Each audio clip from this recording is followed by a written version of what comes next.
Traditionally, moms like Sarah McGinn have been the primary caregivers for their children.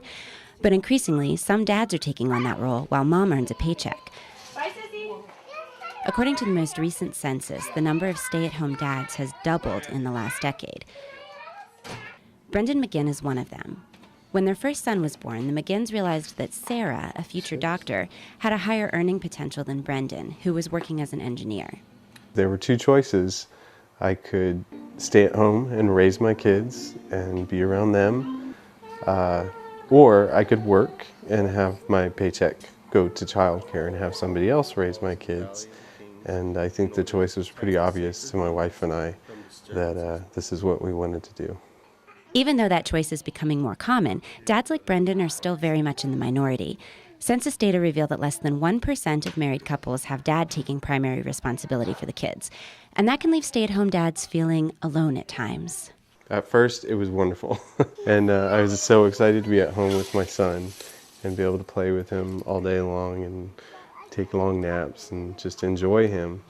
And after several months of doing that, the newness kind of wore off, and I suddenly found myself very isolated and with no support group. But this father of three isn't one to sit around moping. He got out and started looking for other people who understood what he was going through. A very, very important part of it to your own mental health and well-being. And I also think it's good for your kids is to get out. This is our Get Pumped Up for School song.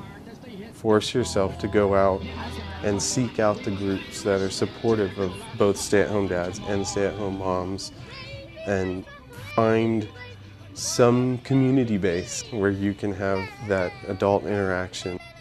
I wish people could understand that stay-at-home dads have the same needs and concerns as stay-at-home moms, and that we also need to have groups that are as readily accessible as some of the stay-at-home mom groups that, and I know that kind of falls on the stay-at-home dad's shoulders. You know, we need to band together and create these groups. Brendan hopes that with more and more men joining the ranks of stay-at-home dads, those networks of support will continue to grow.